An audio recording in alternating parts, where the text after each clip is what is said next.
Eh bien, bonjour chers frères et sœurs et bienvenue à l'écoute de notre CD de notre mission. Nous sommes heureux aujourd'hui de vous présenter un sujet qui a une particularité importante puisqu'il s'est passé à l'époque de Jésus. C'était une affaire très prophétique et aujourd'hui la tradition appelle cette journée le jour des rameaux. Nous allons donc lire dans la parole de Dieu le chapitre 21 du reportage que nous fait saint Matthieu depuis Jérusalem. Matthieu chapitre 21 verset 1er. Lorsqu'ils s'approchèrent de Jérusalem et qu'ils furent arrivés à Bethphagée, vers la montagne des Oliviers, Jésus envoya 2 disciples en leur disant : Allez au village qui est devant vous, vous trouverez aussitôt une ânesse attachée et un ânon avec elle. Détachez-les et amenez-les-moi. Si quelqu'un vous dit quelque chose, vous répondrez : Le Seigneur en a besoin. Et à l'instant, il les laissera aller. Or, ceci s'accomplit, afin que s'accomplisse ce qui avait été annoncé par le prophète : Dites à la fille de Sion : Voici ton roi vient à toi, plein de douceur et monté sur un âne, sur un ânon, le petit d'une ânesse. Les disciples allèrent et firent ce que Jésus leur avait ordonné. Ils amenèrent l'ânesse et l'ânon, mirent sur eux leurs vêtements et le firent asseoir dessus. La plupart des gens de la foule étendirent leurs vêtements sur le chemin, d'autres coupèrent des branches d'arbres et ils en jonchèrent la route.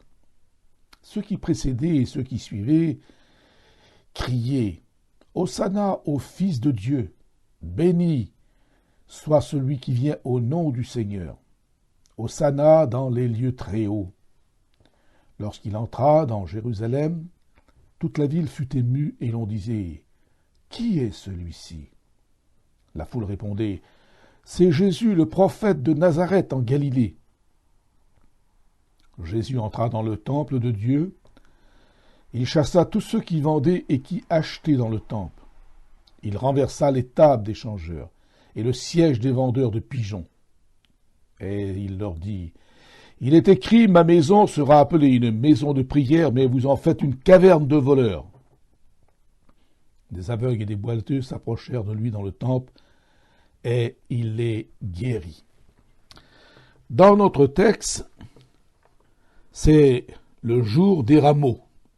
La tradition veut aujourd'hui que la plupart des gens vont faire la visite des cimetières. Alors que du côté biblique, c'est un jour de victoire. C'est l'entrée triomphale de Jésus à Jérusalem, monté sur un petit âne. La tradition même que ce petit âne était blanc.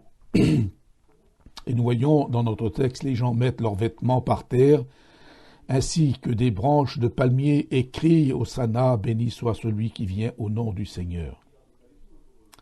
Voyez-vous, chers frères et sœurs, du côté prophétique, nous retrouvons ici au moins 7 prophéties de l'Ancien Testament qui confirment cette journée mémorable que sont les rameaux. Tout d'abord, celle de Zacharie au chapitre 9, verset 9. Et bien entendu, Ésaïe qui à 2 reprises va également prophétiser cette journée mémorable, Ésaïe 12, verset 6, Ésaïe 62, 11. Sans oublier, bien entendu, celle du prophète Sophonie, chapitre 3, verset 14, le psaume 97, 6, 8, et bien entendu, Zacharie 2, 10, sans oublier Genèse 49, 11, qui est certainement la prophétie la plus ancienne de ce jour.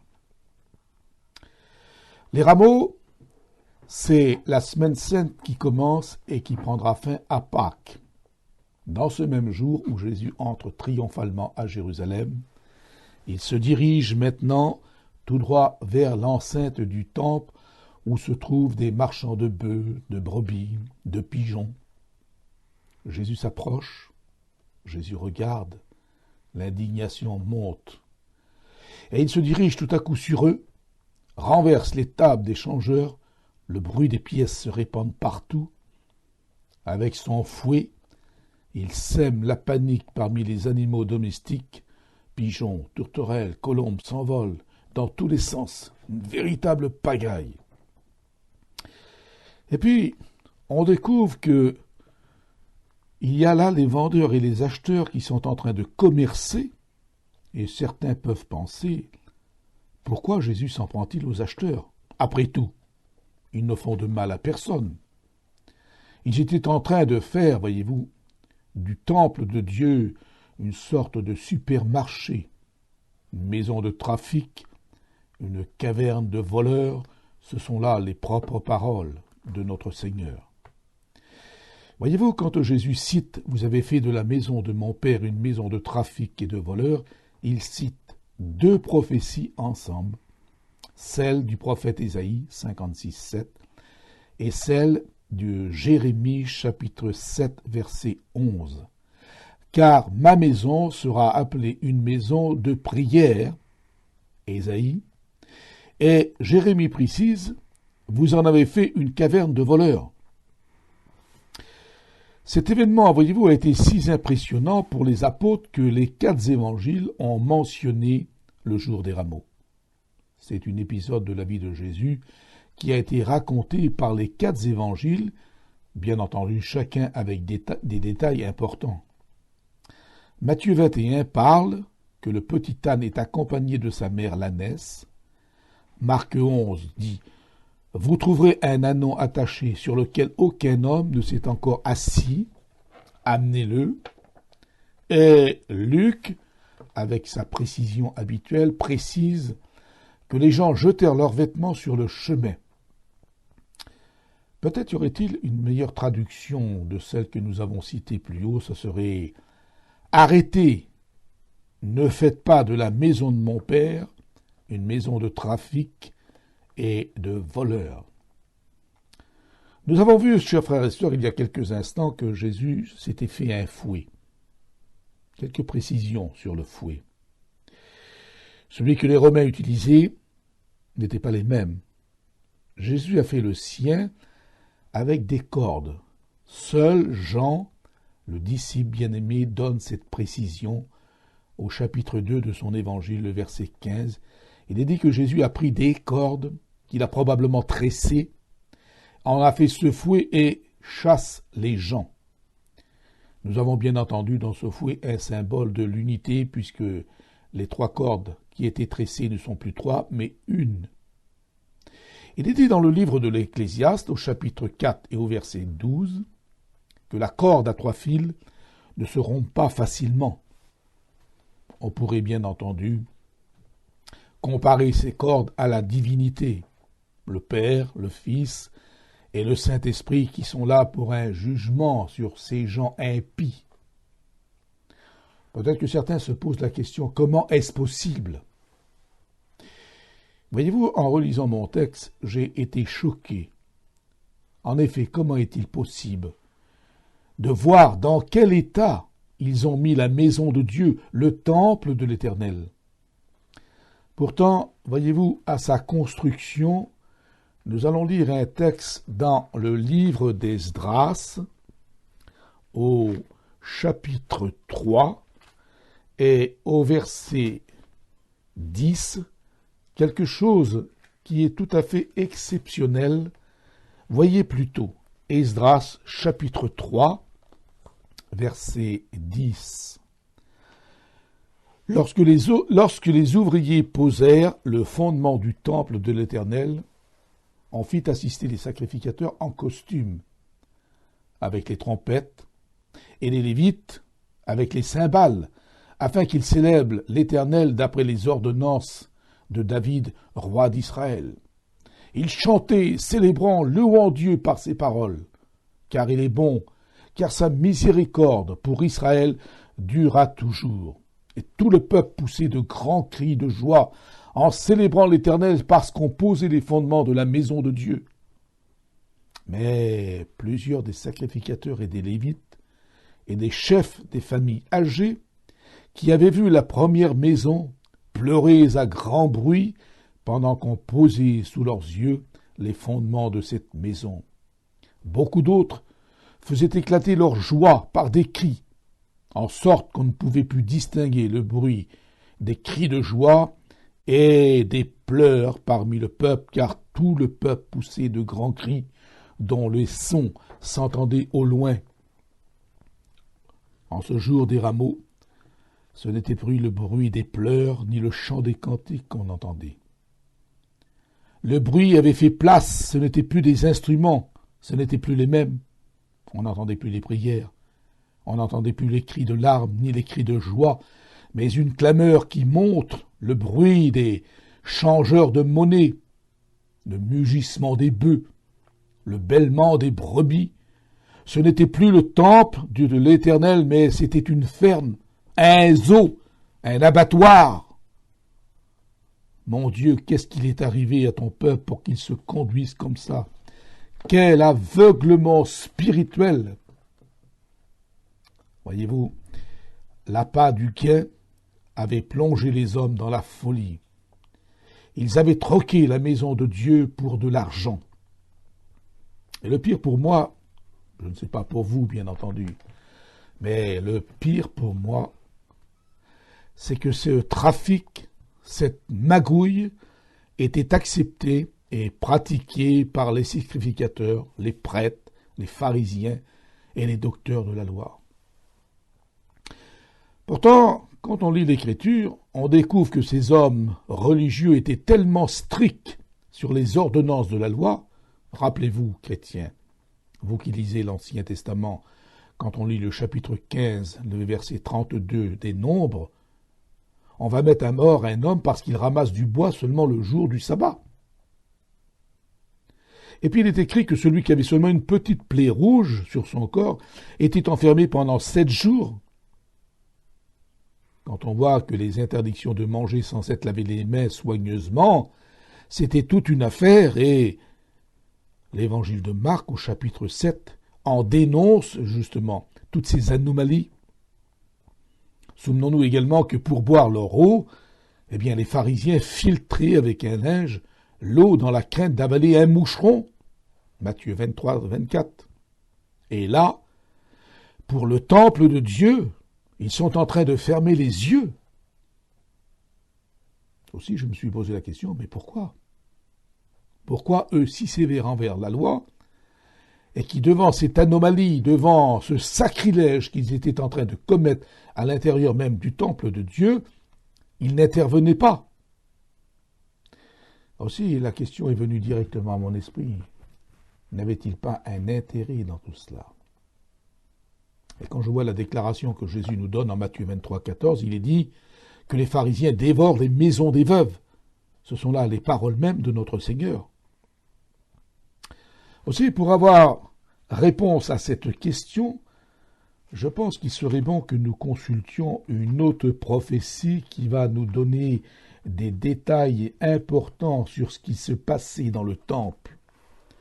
Nous retournons dans l'Ancien Testament.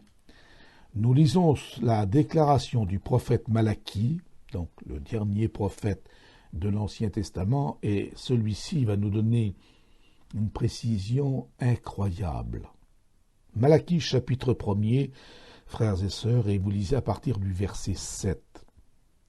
Là, c'est Dieu qui parle lui-même, et il dit à son peuple, « Vous offrez sur mon autel des aliments impurs, et vous dites, « En quoi t'avons-nous profané ?» Et Dieu répond, « C'est en disant, la table de l'Éternel est méprisable. Car quand vous offrez en sacrifice une bête qui est aveugle, n'est-ce pas mal? Quand vous offrez une qui est boiteuse ou infirme, n'est-ce pas mal? » Et voyez-vous, quelques versets plus bas, il dit, « Et cependant, vous amenez ce qui est dérobé, boiteux ou infirme, et ce sont là les offrandes que vous faites. » Et Dieu pose cette question, « Puis-je les agréer, dit l'Éternel. Et vous qui offrez au Seigneur des bêtes qui sont chétifs, » on découvre maintenant quelque chose de très important, c'est que le prophète Malachie est en train de lever un voile sur ce qui se passait exactement à Jérusalem. On offre au Seigneur ce qui est chétif, sans valeur, et de plus interdit par Dieu. Regardez ce que Dieu avait dit dans le Lévitique 22:20. Vous n'offrirez aucune victime qui a un défaut. Elle ne serait pas agréée. Animal aveugle, boiteux, estropié, mutilé ou galeux, interdit. Verset 22. Quand on voit le verset 13 que je viens de lire à l'instant, celui de Malachie, chapitre 1er, le prophète met bien l'accent sur le mot « vous offrez des choses qui sont dérobées », égale volées. Ah, je comprends mieux la révolte de Jésus. Je comprends pourquoi il a dit « caverne de voleurs ». Ça s'applique à ceux qui volaient les bêtes et qui venaient les vendre dans le temple. Ce qui veut dire que l'acheteur faisait une bonne affaire, le sacrificateur était complice. Voyons ce que le proverbe 29-24 va nous apprendre. Celui qui partage avec un voleur est ennemi de son âme. Il entend la malédiction et il ne déclare rien. Ce qui veut dire que rien n'échappe au regard de Dieu. Et tous ceux qui venaient dans la maison de Dieu pour en trafiquer, eh bien, allaient trouver là un juste châtiment. Dans l'épître de saint Paul, à Timothée, la première, chapitre 3, 14 et 15, nous lisons ceci. Paul est en train d'écrire à son jeune ami, qu'il est en poste à l'église d'Éphèse, et lui dit « Si je tarde, tu sauras comment il faut te conduire dans la maison de Dieu. » Ce qui veut dire qu'il y a donc une façon de se conduire à l'intérieur de l'église de Jésus-Christ. Et nous avons vu que les Juifs s'étaient mal conduits dans le temple. Nous avons, voyez-vous, frères et sœurs, plusieurs textes de l'Écriture sainte qui vont nous montrer une image effrayante. En tous les cas, moi c'est une image qui me remplit bien de crainte quand je lis le chapitre 3, versets 16 et 17 de la première aux Corinthiens. Regardez ce que saint Paul dit aux chrétiens de sa génération et qui est exactement la même chose pour nous, chrétiens du XXIe siècle. Ne savez-vous pas que vous êtes le temple de Dieu et que l'Esprit de Dieu habite en vous? Si quelqu'un détruit le temple, Dieu le détruira, car le temple de Dieu est saint et c'est ce que vous êtes. N'est-ce pas effrayant, frère, que notre corps en tant que chrétien est l'habitation même de Dieu? Quand on lit dans Matthieu 18:6 une déclaration que Jésus fait, regardez sa façon de faire. Si quelqu'un scandalise un de ces petits qui croient en moi, il vaudrait mieux pour lui qu'on suspende à son cou une meule de moulin et qu'on le jette au fond de la mer. C'est effrayant. Quand on pense que si quelqu'un veut s'en prendre au temple de Dieu pour le détruire, il est écrit que c'est Dieu lui-même qui le détruira. Quelques versets plus loin, l'apôtre saint Paul dit la même chose, 1 Corinthiens 6:19. Ne savez-vous pas que votre corps est le temple du Saint-Esprit? Vous voyez, il commence en étant le temple de Dieu, il continue en étant le temple du Saint-Esprit, et verset 15 donne encore une précision, ne savez-vous pas que vos corps sont les membres du Christ? C'est à cause de cela que nos corps doivent être purs et qu'il n'y a pas de place pour le péché. Parce que le corps d'un chrétien, son cœur, est la demeure de Dieu, la demeure du Saint-Esprit, les membres même du Christ. Voyez-vous, mes chers frères et sœurs, j'aimerais vous faire réfléchir. Réfléchissez 2 secondes. Quand Salomon a construit ce magnifique temple, qui a fallu 7 ans et demi de travaux, dans une splendeur incroyable, les armées conduites par Nebuchadnezzar vont le détruire. À l'époque d'Esdras, de Néhémie et de Zorobabel et de Josué souverain sacrificateur, on a fait ce qu'on appelle le second temple. Celui-ci également a été détruit. Dieu a pardonné. Mais voyez-vous, pour le temple du Saint-Esprit, c'est beaucoup plus sérieux. Et si je posais cette question aujourd'hui, qui peut détruire ce temple? C'est-à-dire, vous, chrétiens, qui peut vous détruire? Qui peut détruire le temple de Dieu, le temple du Saint-Esprit, les membres du Christ? Le diable? Non, il n'en a pas le pouvoir, à moins que le chrétien lui en donne ce pouvoir en pratiquant le péché volontaire. Vous lisez chez vous la première épître de Saint Jean, chapitre 5, les versets 18 et 19, qui seront très importants sur ce thème. Qui peut détruire ce temple? Satan, on a vu, il n'en a pas le pouvoir. Les hommes? Regardez ce que Zacharie, chapitre 2, verset 8 dit. Car celui qui vous touche, il touche à la prunelle de son œil. Voyez-vous, les Égyptiens, qui étaient l'une des plus grandes civilisations au monde et qui avaient dominé le monde de leur époque, quand ils ont touché à Israël, ils ont trouvé une faim au fond de la mer Rouge. Les Babyloniens qui avaient dominé le monde de leur époque, ils ont touché à Israël, le peuple de Dieu, destruction totale.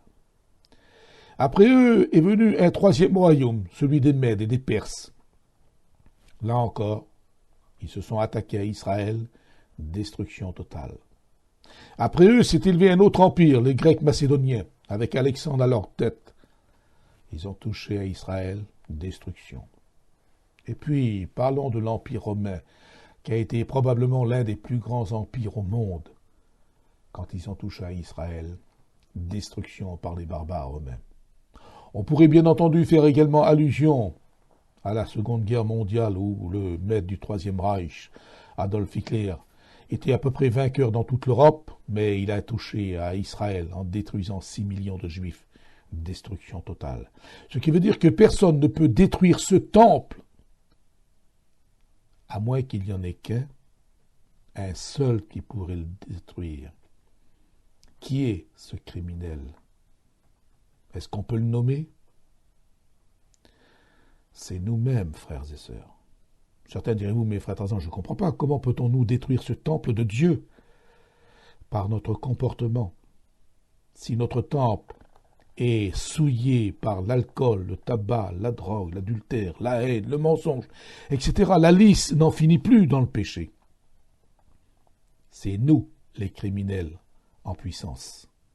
Seul un enfant de Dieu qui retourne dans la boue du péché est en mesure de détruire le temple de Dieu.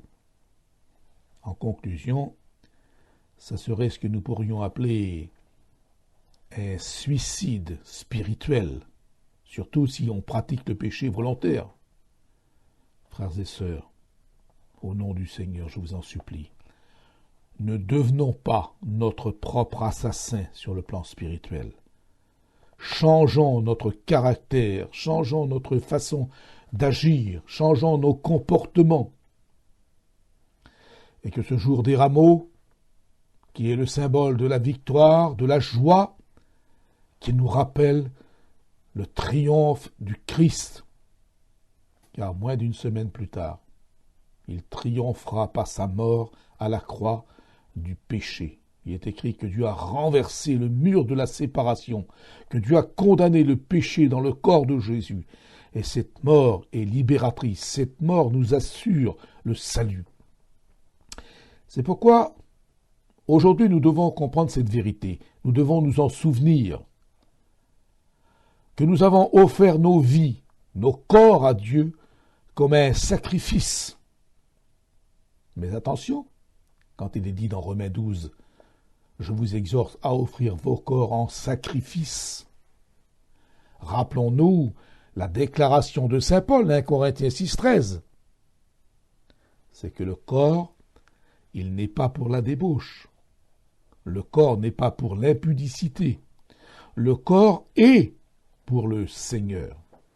Alors saisissons la bénédiction du jour des rameaux et que Dieu puisse vous faire comprendre le sérieux qu'il y a dans cette affaire, à savoir que nos cœurs sont devenus la maison de Dieu, le temple du Saint-Esprit, les membres du Christ, et que ce jour des rameaux où Jésus entre victorieux dans Jérusalem, accompagné de tous les chrétiens qui proclament ses louanges, soit pour nous bénédiction dans le nom du Seigneur. En tout cas, c'est ce que je vous souhaite.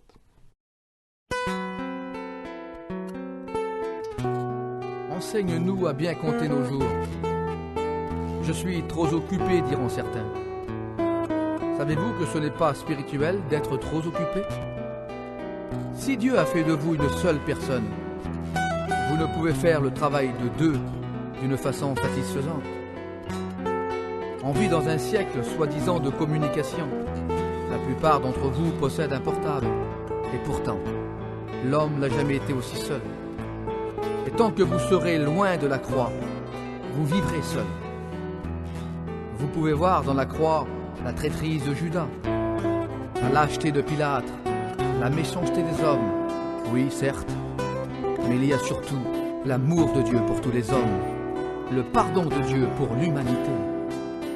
Comment un pécheur peut-il avoir communion avec Dieu? Seule la croix rend les choses possibles. Car au pied de la croix, un Dieu saint, un homme pécheur peuvent se rencontrer. Car la croix, c'est la réparation de l'irréparable.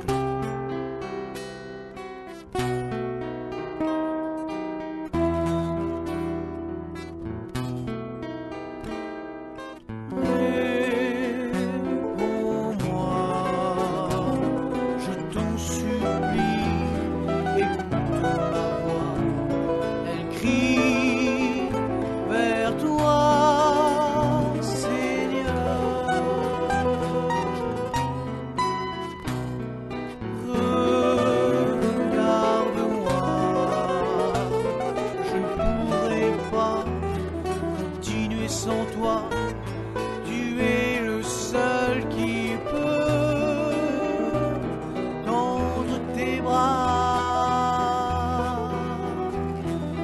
Fais-moi part de tous tes besoins, pour que je puisse tendre ma main, car je ne veux pas que tu vis sans joie. Si tu me demandais, je te répondrai. Seigneur Jésus, as-tu regardé ma vie, Seigneur Jésus, as-tu regardé mon cœur? Et qu'as-tu trouvé? J'ai trouvé ton cœur vide et glacé, triste et découragé. Tu t'es trop occupé de ces choses qui sont sur cette terre. Tu t'es trop confié en elles qui ne sont que vanité. Enfant de Dieu, où vas-tu dans ce monde corrompu? je me suis égaré dans la perversité, mais dans cette folie, j'ai compris que le seul qui peut changer ma vie, c'est Jésus-Christ. Maintenant, avez-vous compris que les choses de ce monde nous éloignent de lui? Prenez garde à l'erreur d'être loin du Seigneur, mais faites attention pour tenir bon.